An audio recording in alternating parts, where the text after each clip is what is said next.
Hello everyone, welcome to all.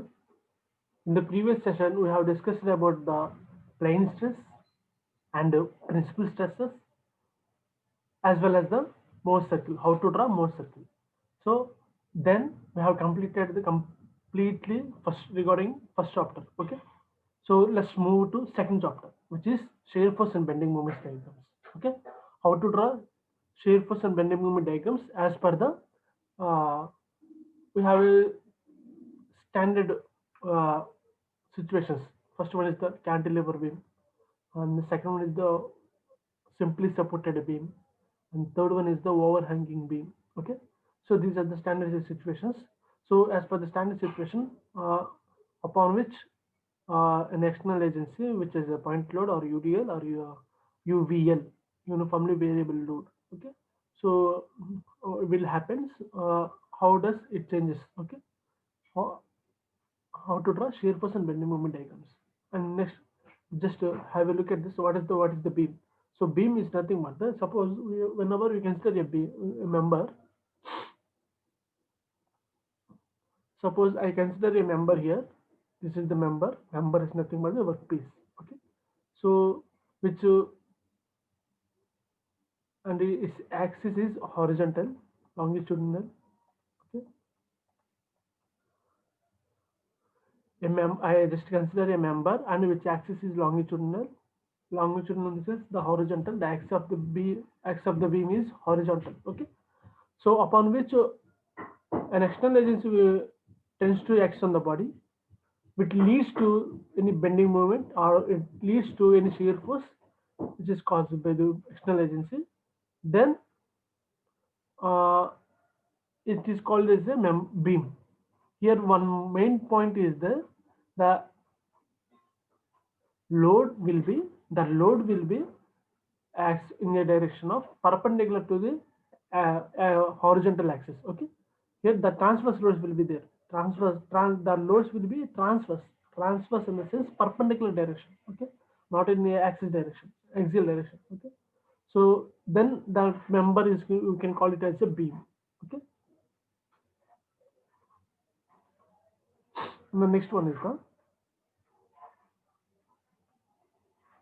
so these are the types of beams. Okay, first one is the cantilever beam as well as simply supported beam, and third one is the overhanging beam. Overhanging beam is nothing but the which looks like this one. Okay, as usually simply supported beam. For suppose, how does it look like if in case of a cantilever beam? As you know the cantilever beam is this one, and a beam which has one end is fixed and another end will be letting free. Okay, this is the cantilever beam. And this, how does simply supported beam looks like? So simply supported beam is like this one. Okay, just have a look at this diagram. We have a two reactions in downward direction, upon which upon these downward reactions, a beam will be placed here, and over the beam, one the middle of the beam, one more force will be acting there. Okay, this is the simply supported beam. Okay, if in case of overhanging beam, the beam will be the same. Simply supported beam looks like same, but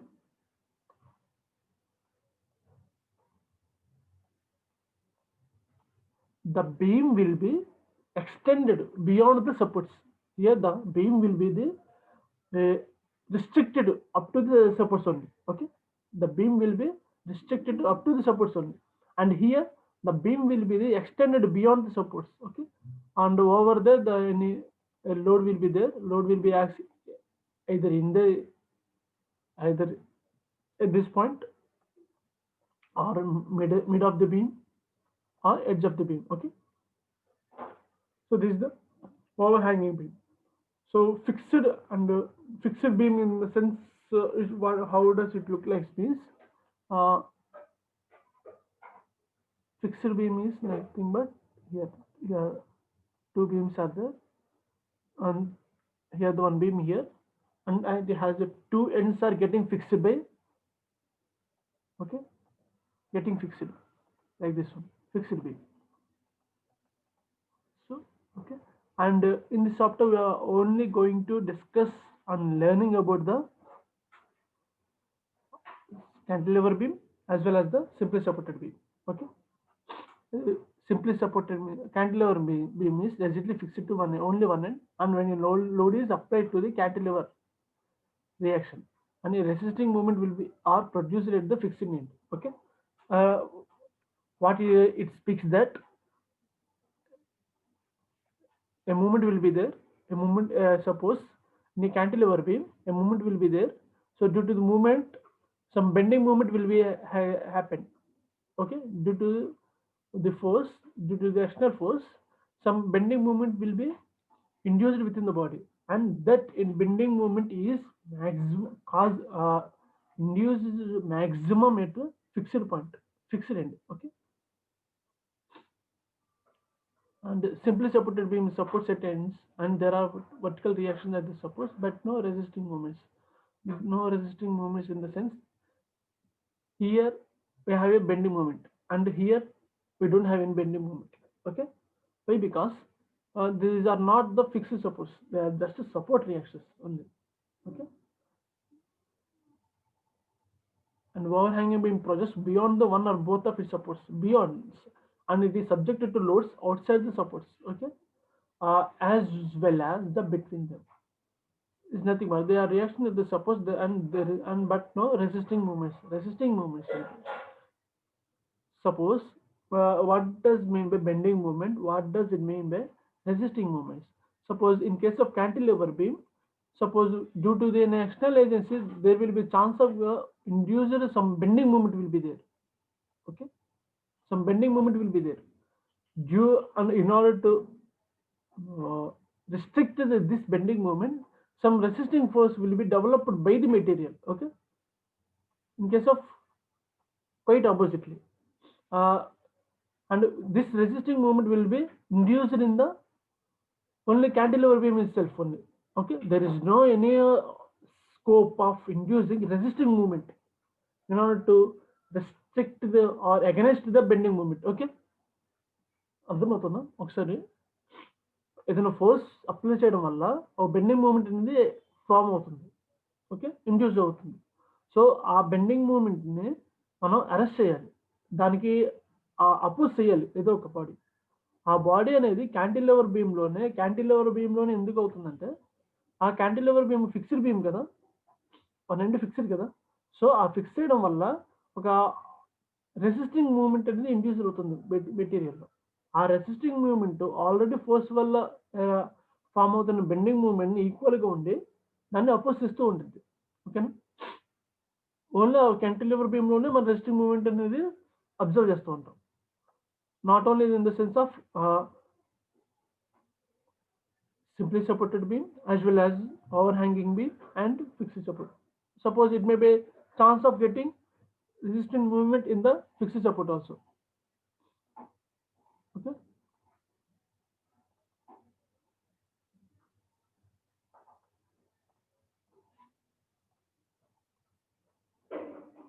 these are the supported beams which look like legs. First one is the cantilever beam, second one is the simply supported beam, third one is the overhanging beam, fourth one is the continuous beam, and the fifth one is the fixed beam. Okay, and then types of loads. So let's come to the point of types of load. These are the concentrated point load, first one. Second one is the distributed load. Either it may be uniformly distributed load or uniformly varying load. Okay. First one is the as we know that concentrated or point load is one which can be considered to be applied at a point. Okay. Any the particular point which is acting on the particular body, you can call it as a point load. Okay, so what is the difference between the point load and distributed load? So the point of application is important. Point of application in the sense, as you know that what are the characteristics of forces? Did you remember what we had or already discussed in engineering mechanics? What are the characteristics of force. How do you specify the force? First one is the first one is the magnitude, and second one is the direction, and third one is the line of action.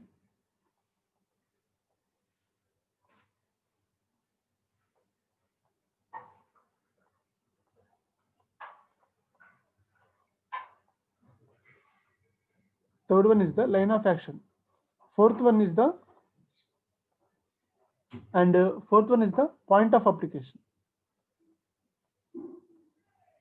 Point of application. Okay. So uh, here what is the difference between the concentrate or point load and distributed load? If in case of point load, the point of application will be a single point only. If in case of distributed load, the point of application will be over a span of length. Over a span of length, up to some length, we have a load will be going to applied. Okay. How many types of distributed load? As we know that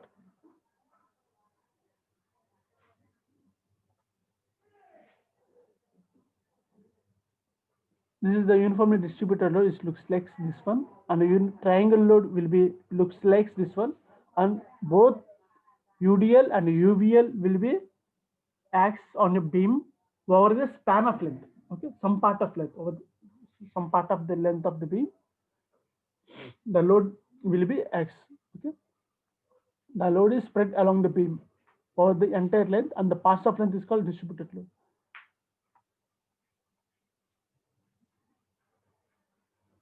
Next one is the reactions. How many reactions are there? So reaction is nothing but a beam loaded externally set of forces at the supports. These forces at the supports are known as the reactions. Suppose what does it mean that whenever we have a support, definitely there will be some reaction forces will be okay coming into picture. Whenever we have a support, definitely there will be a reaction forces. Okay. Uh, Suppose we just replace the supports by the reaction forces. Okay, in order to analyze the problems. Okay, for the simply analysis, just replace the reaction forces with the. I mean, in case of the supporting. Suppose if in case of simply supported beam, how much?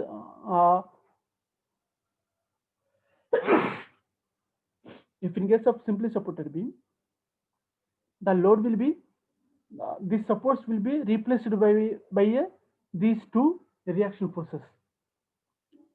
Okay, and then what is meant by shear force?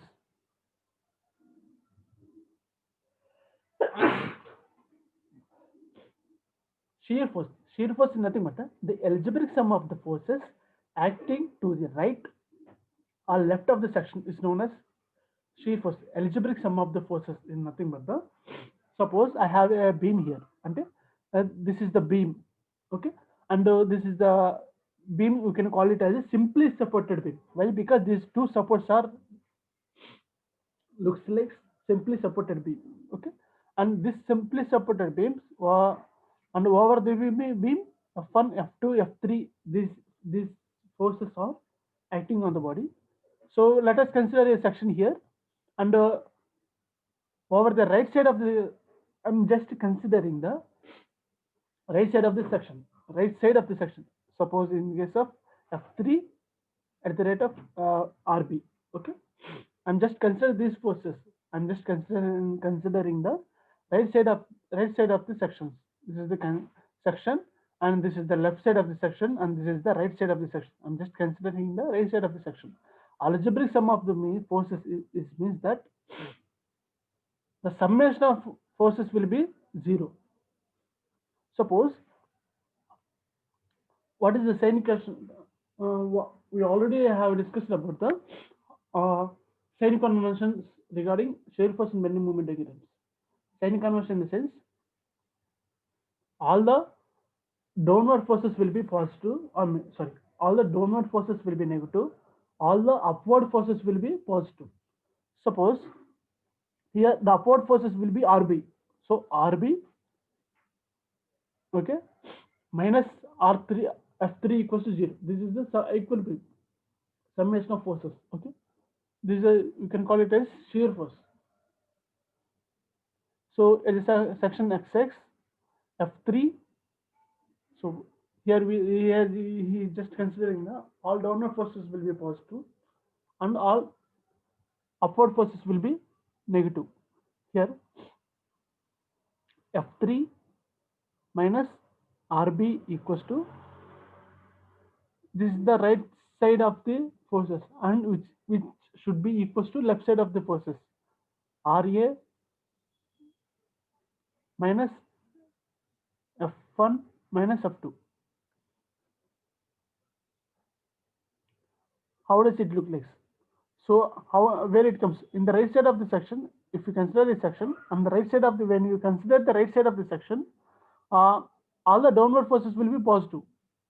If you consider the left side of the section, all the downward forces will be negative. Okay, quite opposite. Okay, just remember this one.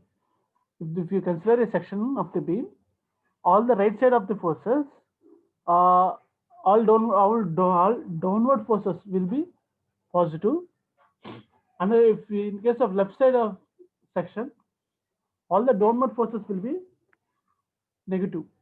Okay, like this one. From the above equation, it is clear that RA plus RB, so summation of these two supports will be equals to summation of all the upward forces. Upward forces in the sense of F1 plus F2 plus F3. Sum of upward forces is equals to sum of downward forces. Okay. Uh, Suppose next one is the bending moment. The algebraic sum of the moments of all the forces acting to the right or left of the section is called bending moment. Algebraic sum of the moments, all the forces acting to the right or left. So here also, I'm just considering a section here. This is the beam, and I just considering section here.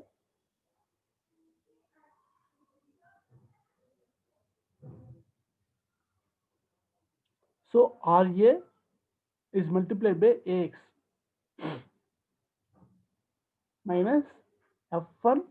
Suppose A in the sense is here. I'm just this is the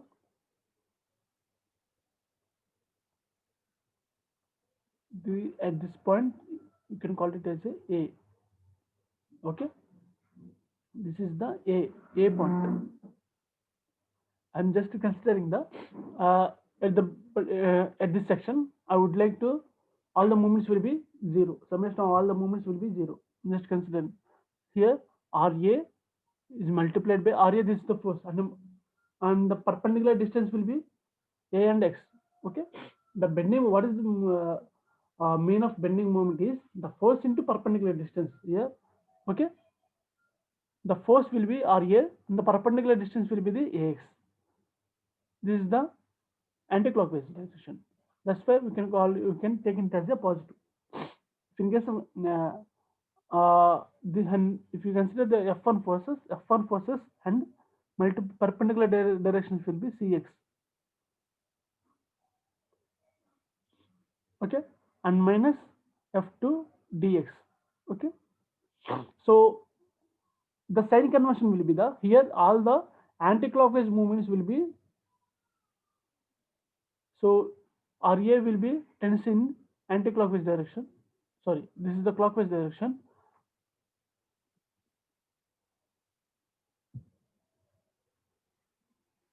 and F1 will be clockwise direction. F2 will be also clockwise direction. Sorry, these two forces are acting in anti-clockwise direction, and RA will be the clockwise direction. Okay. If in case of clockwise direction, we can consider it as a positive. Uh, if in case of anti-clockwise direction, we just considering it as negative. Okay.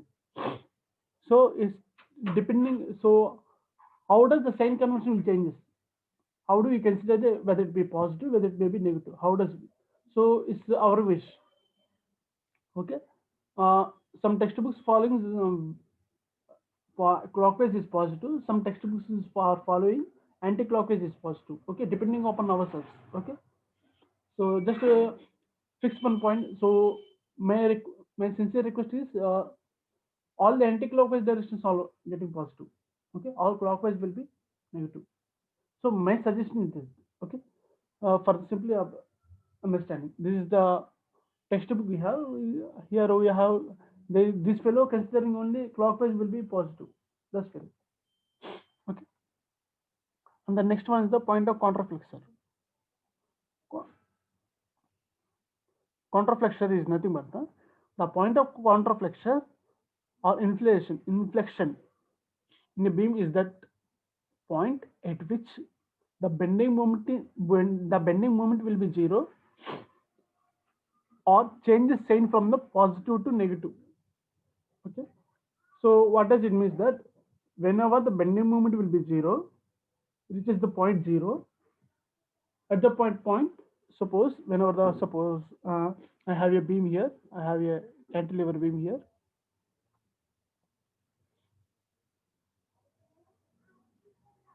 Suppose I have a cantilever beam here, and over the free end I'm just applying a load here.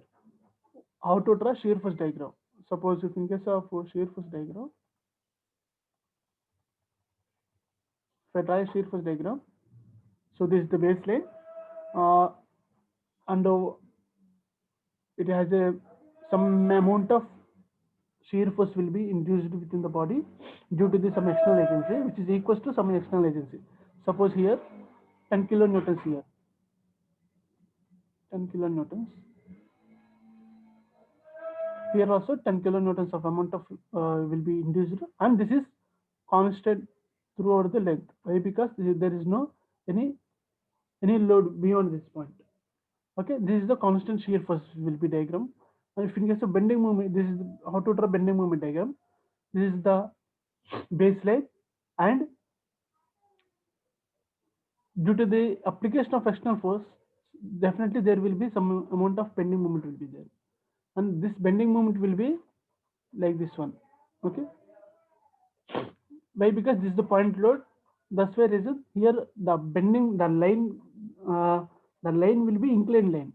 Okay, this is the bending moment. Suppose if in case of a cantilever beam,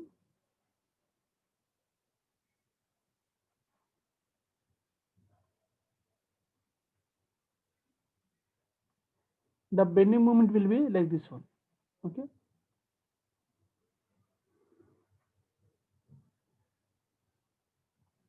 shear force will be like this one. The bending moment will be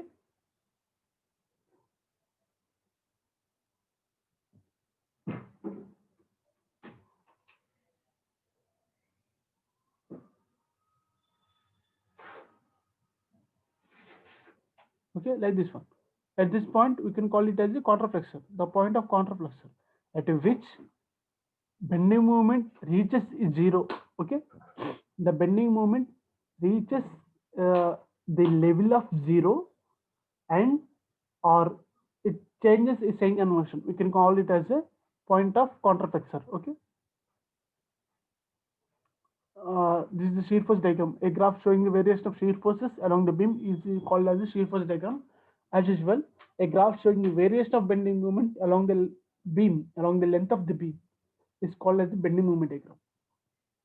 Okay, just to remember this, this is the most important here, point of contraflexor. We will discuss in later regarding to the with respect to problems you can better to understand easily. This is the sign convention here. This is the positive, positive in the sense this is the negative. Suppose here this textbook, this fellow considering the all upward forces will be positive here. If you consider a section here, if you consider this section and the right side of the section, all upward forces will be upward force, all downward forces will be positive. The left side of the section, all upward forces will be positive. Okay, if you consider the section here, for the right side of the beam, all upward forces will be negative. For the left side of the beam, all downward forces will be negative. Okay, quite opposite here. Just remember any one thing. For the bending moment diagram, the sign convention will be, this is the sagging type. Suppose we have consider a beam here. Uh, beam it looks like cantilever beam. Okay, this is the cantilever beam. As you got it. Suppose how does the beam, suppose in case of cantilever beam, how does the beam will be deflected? Either maybe this one, either maybe this one. Okay, and this first will be like this one, the reciprocal of cantilever beam. Okay, okay. Uh, if you if you beam getting this kind of deflection, you can take it as a positive bending moment. If the beam getting this kind of deflection, the the bending moment will be considered as a negative. Okay, and this type we can call it as a sagging. Sagging, sagging is, I mean, the sense of extends its length. Okay, hogging means like this one. Okay, and the sagging is positive and hogging is negative. We're just considering hogging is negative. So this is a shear force. This is the shear force and bending moment diagrams. How do we draw shear force and bending moment diagrams? The values of shear force and bending moment vary from section to section along the beam. Okay, so therefore it is necessary to draw a shear force and bending moment diagrams to known variation of this point quantities. The shear force and bending moment diagrams for cantilevers and simply supported and overhanging beams will be with varying types of loading are considered in this chapter. Okay, so just first one is the finding the reaction and draw the beams with the loads and the reactions. First point. And the second point is the draw vertical line from the key points through the space below sheet force diagram will be drawn.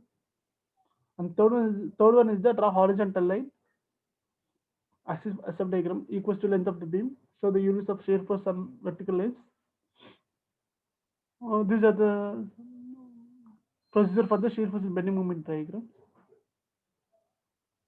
So before going to that, uh, we will explain this procedure of drawing shear force diagram with the examples. Okay. Suppose let us consider here cantilever beam. Before that, what are the features of shear force and bending moment diagrams? The following are the general points with regards to the shear force and bending moment diagrams. First one is that the bending moment is maximum when the shear force is zero.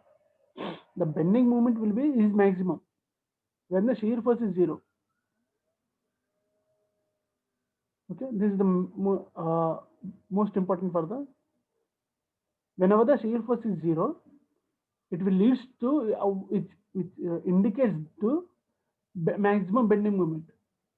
Okay, the shear force changes abruptly is nothing but randomly, suddenly.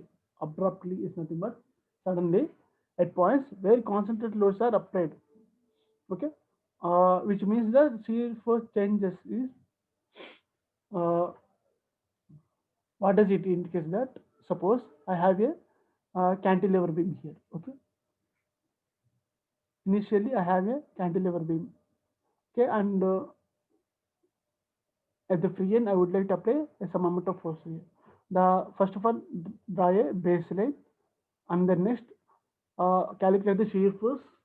Okay, and after the calculation of shear force, just represent in this direction as a shear force and draw the horizontal to the vertical axis. Okay, this is so this amount of shear force will be, suppose this amount of shear force will be induced within the body due to the application of this point load.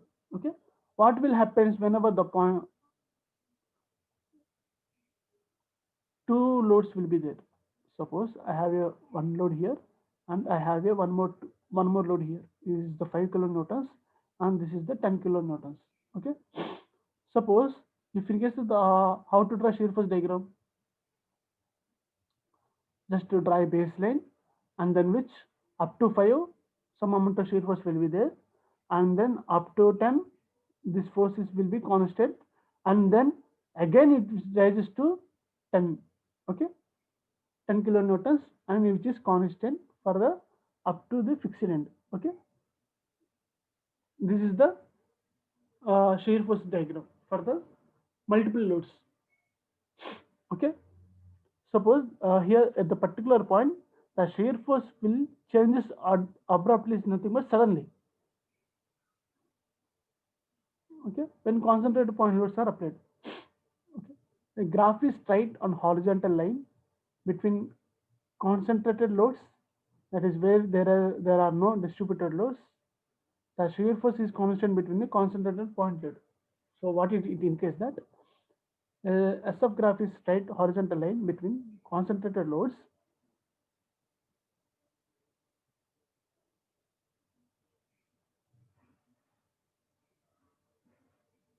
What it indicates is due to the point loads. Okay, suppose we have a space here from 10 kilonewtons to 5 kilonewtons, we have a space here, and this space is ideal, there is no, in this case the shear force will be constant.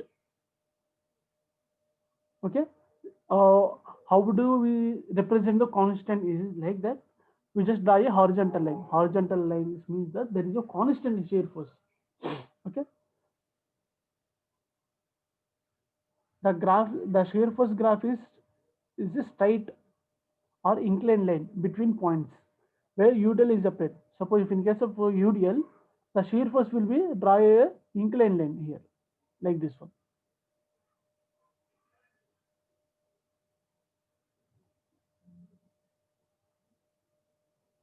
Okay, got my point? Uh, Remaining we will discuss later. Okay.